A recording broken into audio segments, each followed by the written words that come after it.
The gentleman gamer asked us all why we persist in role-playing.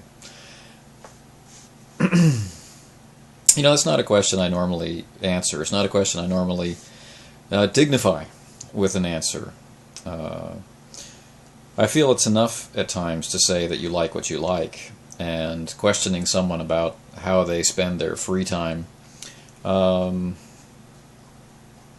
carries with it the sort of bias that I like to avoid. I think that a lot of team sports are a massive waste of time, but clearly around the world there are people who disagree, and more power to them. Let them all go and disagree, have a great time together, and leave me out of it. I want to hang out with the role players who, aren't so much into things that I don't like. So what I mean to say by that is that like art appreciation, or what's good music, or what qualifies as a good meal, there are so many factors that have nothing to do with the actual quality of the thing, that the question itself takes you in directions that I normally don't want to go in. But it's been an introspective time around here recently, and certainly has been on YouTube, and so I did want to try and answer the question a little bit.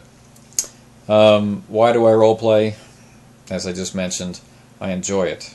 It's one of the most enjoyable things that I find to do, and the gentleman gamer brought this up, and all the reasons people might offer for saying it's enjoyable, he pretty much nailed.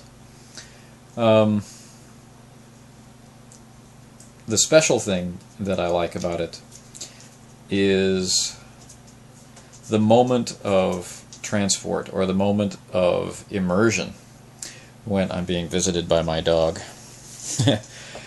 The moment of immersion when I see that the player is just as much in the shared reality that we are creating as they are in the real world that we are inhabiting. When they adopt the mannerisms of their character, even when they're just talking about their character, I find that enjoyable and interesting, and I like being a part of that creation of our own private reality. And unlike many others, I don't find roleplay to be that much about escapism. And it really hasn't been about escapism or getting away from anything, getting away from the world, since we were all really young. The world hasn't gotten any better, but I think our playing has, and I think it can be about a lot more things than just getting away from unpleasant or boring reality. It's an opportunity to try out viewpoints, or experiment with aspects of your character which you often leave hidden. So in that regard, it's not really escaping from anything, it's moving toward something. And roleplay never has to be about therapy, but it can certainly be a dry run for the next stage of your life. One of the reasons why I started making clips, and why I started my blog primarily, was that I realized that I valued roleplay. For a long time, this was part of my life that I only talked about with other roleplayers, and I would let them identify themselves first. Even when I built a group, I would put out information that through roleplayers that I knew that I was looking for new members. It wasn't something that I advertised. Putting clips on YouTube might not seem that different from that, but that really was a change. That was me coming forward, asking questions, or offering insights that I'd had, where before this was something I would reserve only for my closest friends around the table. What changed was, I suppose, predictable. I used to be a member of a very, very large group of gamers, and there were very many games that we would run. And I think there was a little bit of competition between the people who would run games. It wasn't a big thing, but there definitely was a desire to play at the table of the good game masters. And one of the game masters that I enjoyed playing with the most was probably the most accomplished and most popular in our circle of gamers.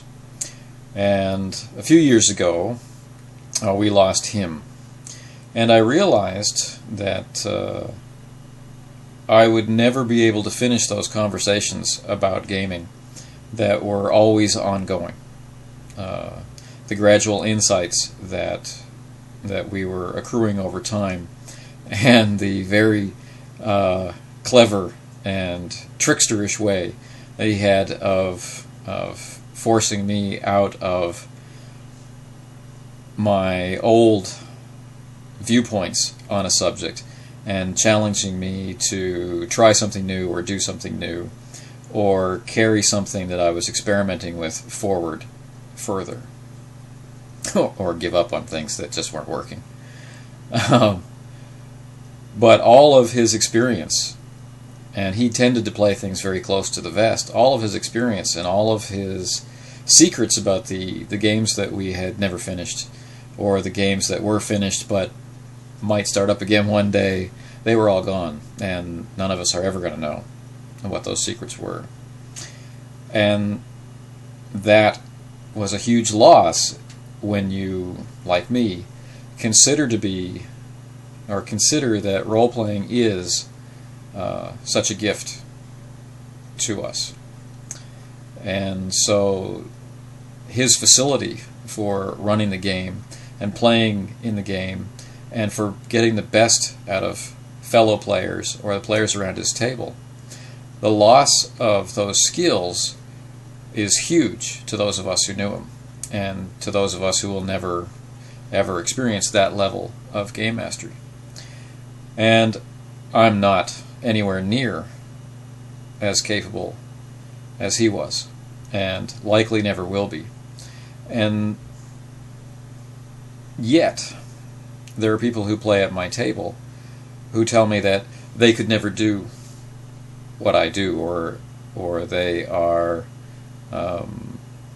surprised by what happens around the table, or they're just unable to think of how to be in that chair and be responsible for the overall flow of a story, or all the things that a game master does.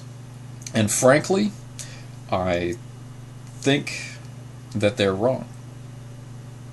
I think there are always people who are good at things and people who are not good at things, but I do believe that there are skills in most of the things that we undertake, and that we can go from being inexperienced to experienced. We can go from being bad to better, and as long as we have people with us that are enjoying that trip, then it's all good. And so I started a blog, and that blog eventually led to compilations of ideas on video, which then led to a fuller opening of my channel fairly recently. Why do we roleplay? Because it's there.